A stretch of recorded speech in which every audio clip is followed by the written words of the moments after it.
बहुत स्वागत है आप सभी का राजपट टीवी पर और मैं हूं आपके साथ सपना ठाकुर। रुक करेंगे देश की बड़ी खबरों की ओर।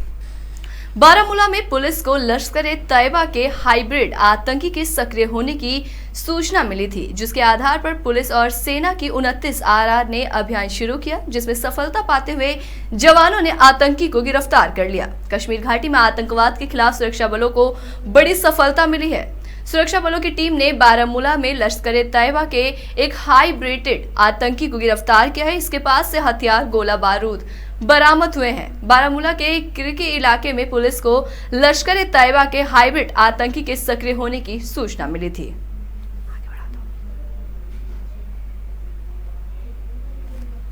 4 साल के लिए सेना में भर्ती के लिए लाई गई अग्निपथ योजना में महिलाओं को भी भर्ती किया जाएगा। इस साल नौसेना में 3000 अग्निवीरों की भर्ती होगी। इसमें से 20% यानी लगभग 600 महिला अग्निवीर होंगी। इस योजना के तहत 17.5 से 21 साल के युवाओं को 4 साल के लिए तीनों सेनाओं में भर्ती किया जाएगा। हालांकि इस साल 23 साल के युवाओं को छूट दी गई है।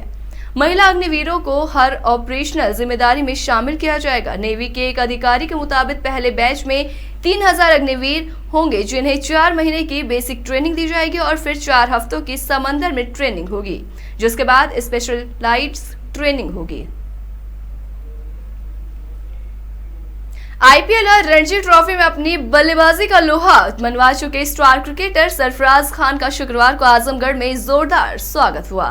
सरफराज जिले के जियनपुर के रहने वाले हैं। सरफराज खान ने हाल ही में रणजी ट्रॉफी में शानदार प्रदर्शन कर भारतीय टीम में शामिल होने को मजबूत दावेदारी प्रस्तुत कर दी थी। हालिया रणजी सीजन में उन्होंने 4 शतक और 2 अर्धशतक लगाकर 122.75 के औसत में 982 रन बनाए थे। सरफराज को मैन ऑफ द सीरीज भी घोषित किया गया था। पंजाब के पठानकोट स्थित बैंक में लॉरेंस गैंग के गैंगस्टर गोल्डी बराड़ के नाम पर बैंक खाता खुलवाने की कोशिश की गई। खाता खुलवाने आए बदमाश हरियाणा का था, मगर वो राजस्थानी बनकर बैंक में आया था। बैंक अफसरों को शक हुआ तो उन्होंने पुलिस को कॉल कर दी। पुलिस के आने की भनक लगते ही बदमाश बाथरूम जाने के बहाने से वहां से फरार हो गया। पुलिस ने बैंक और बाहर की सीसीटीवी फुटेज कब्जे से लेकर जांच शुरू कर दी है। गोल्डी बराड़ पंजाबी सिंगर सिद्धू मूसेवाला हत्याकांड का मास्टरमाइंड है। उसकी फोटो पर बैंक खाता खुलवाने के मकसद को लेकर पुलिस जांच कर रही है। बता दें कि पठानकोट की ढंगू रोड स्थित नेशनल बैंक में एक शख्स पहुंचा था। वो मैनेजर से मिला और नया बैंक अकाउंट खोलने की बात की। जब बैंक मैनेजर ने केवाईसी करने के आधार पर मांगा तो फोटो पे गोल्डी बराड़ की फोटो लगी थी। ये देख बैंक मैनेजर को शक हुआ तो उसने तुरंत पुलिस को फोन किया। रुकते हैं एक छोटे से ब्रेक के लिए, फौरन हाजिर होंगे। 24 घंटे आपातकालीन सुविधा, विश्व स्तरीय स्वास्थ्य सेवाएं अब आपकी पहुंच में। अमेरिका की स्माइल ट्रेन संस्था द्वारा जन्मजात कटे होंठ और कटे तालू का निशुल्क ऑपरेशन एवं उपचार। अमेरिका की स्माइल ट्रेन संस्था अब राष्ट्रवाद स्वास्थ्य कार्यक्रम से भी संबद्ध। Doctor Adarsh Kumar, senior consultant, smile train plastic surgeon. Plastic surgery विभाग में उपलब्ध अन्य सुविधाएं, समस्त प्रकार की चोटें, यातायात दुर्घटना एवं घायल अवस्था, जन्मजात एवं अन्य विकृतियों को पुनः निर्माण एवं शल्यक्रियाएं। ब्रेक के बाद आप सभी का एक बार फिर से स्वागत है। बढ़ते अगली खबर की ओर। भोपाल में तड़के करीब 4:30 बजे से गरज चमक के साथ तेज तो कभी रिमझिम बारिश हो रही है। राजस्थान ओडिशा में नमी मिलने के कारण मध्य प्रदेश के कुछ शहरों में मध्यम से भारी बारिश होगी। इंदौर में रिमझिम रहेगी, जबकि महाराष्ट्र से सटे इलाके बालाघाट और रतलाम में अच्छी बारिश होगी। अगले 4 दिनों तक मौसम का यही मिजाज रहेगा। 2 दिन में अब तक 16 लोगों की बिजली गिरने से जबकि मौत हो चुकी है। ताजा घटना शिवपुरी की है। शनिवार तड़के 4 बजे जिले के भौंती थाना क्षेत्र के ग्राम देवड़ी में बिजली गिरने से मां की मौत हो गई। बेटा गंभीर रूप से घायल हो गया है। शांति देवी और उनका बेटा झोपड़ी में सोए हुए थे। घायल बेटे को जिला अस्पताल में भर्ती करवाया गया।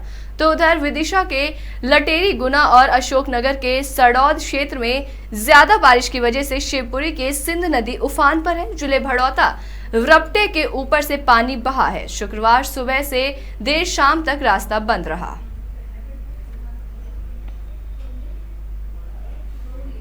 तो वही फिल्म अभिनेत्री पायल रोहतगी और रेसलर संग्राम सिंह 9 जुलाई को आगरा में शादी करने जा रहे हैं। शादी की रस्में आगरा के जेपी पैलेस होटल में होंगी। विवाह के लिए पायल और संग्राम सिंह दोनों गुरुवार को आगरा पहुंचे गए हैं। शादी के पहले उन्होंने शुक्रवार को 850 साल पुराने राजेश्वर शिव मंदिर में पूजा अर्चना की। इंस्टाग्राम पर इसकी तस्वीरें भी शेयर की है। तस्वीरों में पायल ने हैवी एम्ब्रॉयडरी मैरून रंग का लहंगा पहना हुआ है, जबकि संग्राम एम्ब्रेसियड क्रीम कुर्ती पहने हुए दिख रहे हैं। उन्होंने लिखा है कि हमारे जीवन की इस खूबसूरत यात्रा की शुरुआत आप सभी के आशीर्वाद और शुभकामनाओं की आवश्यकता है। देवघर में बाबा वैद्यनाथ के गर्भगृह में पूजा अर्चना करने वाले नरेंद्र मोदी देश के पहले प्रधानमंत्री होंगे। मनोकामना ज्योतिर्लिंग की उपासना के लिए काफी तैयारी की गई है। वैदिक पुरोहित पीएम को पूजा कराएंगे। इससे पहले पीएम मोदी प्रचार चुनाव के दौरान भी बाबा वैद्यनाथ के दर्शन करना चाहते हैं, लेकिन नहीं कर पाए थे। वैसे भी मान्यता है कि बाबा वैद्यनाथ की मर्जी के बिना कोई भी पूजा अर्चना करने का अवसर नहीं पाता। कहते हैं कि बाबा जिसे बुलाते हैं वही बाबा के गर्भ गुफा में जलाभिषेक और उपासना का अवसर पाता है। देश के कई बड़े वीआईपी लोगों के साथ भी ऐसा ही हुआ है और कई बार दर्शन की इच्छा रखने वाले भी बाबा की नगरी में आने के बाद भोले बाबा का दर्शन नहीं पा सके। यहाँ तक कि राष्ट्रपति रामनाथ कोविंद का भी प्रोग्राम एक बार कैंसिल हो गया था और उन्हें दूसरी बार में बाबा के दर्शन पाए थे। प्रधानमंत्री मोदी भी चुनाव प्रचार में देवघर आकर बाबा का दर्शन नहीं कर पाए। इसी तरीके की तमाम बड़ी खबरों के लिए देखते रहिए राजपट टीवी, सबसे पहले भारत।